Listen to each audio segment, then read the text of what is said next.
আসসালামু আলাইকুম বন্ধুরা, আপনারা দেখছেন সিঁদুরের মূল্য নাটকের ৩২৭তম এপিসোড। ভিডিওটি শুরু করার আগে একটি লাইক দিন, শেয়ার করুন, চ্যানেলটি সাবস্ক্রাইব করতে ভুলবেন না। তো চলুন শুরু করা যাক। ভিডিও শুরুতে দেখা যায় মিশ্রি বলছে, এই পরিবারের সবাইকে জুড়ে রাখা আমাদের দুই বইয়ের দায়িত্ব। তখন প্রিয়া বলে, ভাগ্যের লেখা আমরা বদলাতে পারব না, হয়তো ভাগ্যের এটাই লেখা ছিল। তখন মিশ্রি বলে, আজ দীপাবলি, আজ সব ঘরে আলো জ্বলবে, আর আমাদের ঘরে অমাবস্যা হতে পারে না মাম্মি, আমার সাথে থেকো মাম্মি। প্রিয়া আড়াল থেকে মনে মনে বলে, তোর ঘর তোকে তো আমি সত্যি সত্যি রাস্তায় নামিয়ে ছাড়ব। এই দীপাবলির গিফট হিসেবে এই ঘরের রাম লক্ষণের জড়ি ভাঙবে, কথা দিলাম আমি মিশ্রি। এদিকে আসমিন ওপরে দাঁড়িয়ে সবকিছু ভাবতে থাকে, আর অর্জুন নিচে দাঁড়িয়ে ড্রয়িং রুমে প্রিয়ার বলা কথা ভাবতে থাকে। মিশ্রি অর্জুন আর আসমিনকে দেখে মনে মনে বলে, আমাকে ক্ষমা করে দাও অর্জুন, আমার কাছে অন্য কোনো রাস্তা নেই। অন্যদিকে প্রিয়া আসমিনকে দেখে হাসে এবং মনে মনে বলে, এটাই সঠিক সময়, আগুনে একটু ঘি ঢেলে আসি। অন্যদিকে দেখা যায় অর্জুন বাইরে আসছিল, আর মিশ্রি তখন তার পায়ের থেকে একটা পাথর ছুঁড়ে মারে এবং সেটাতে লেগে অর্জুন পায়ে ব্যথা পায়।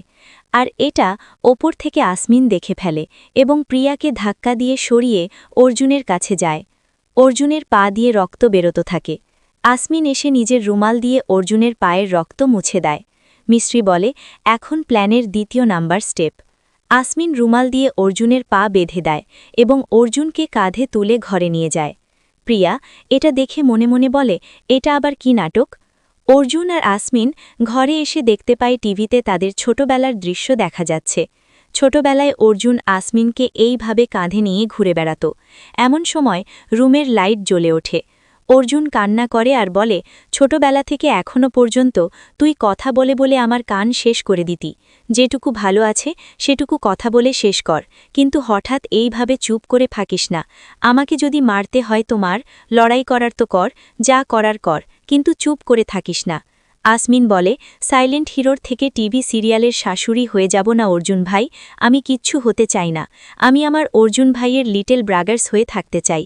আমি দুঃখিত, আমি কিছু বুঝতে পারছিলাম না, এজন্যই আমি তখন ওখান থেকে চলে গিয়েছিলাম।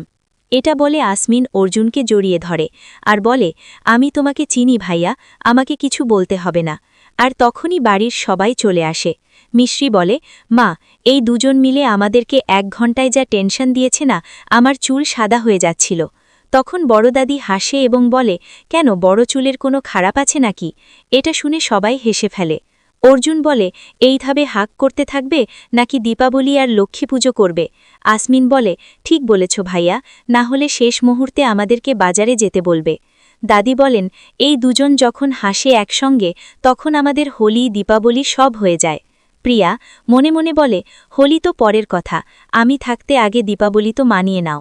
পরের দৃশ্য দেখা যায় রাতের বেলায় সবাই মিলে দীপাবলির জন্য সবকিছু সাজাচ্ছে।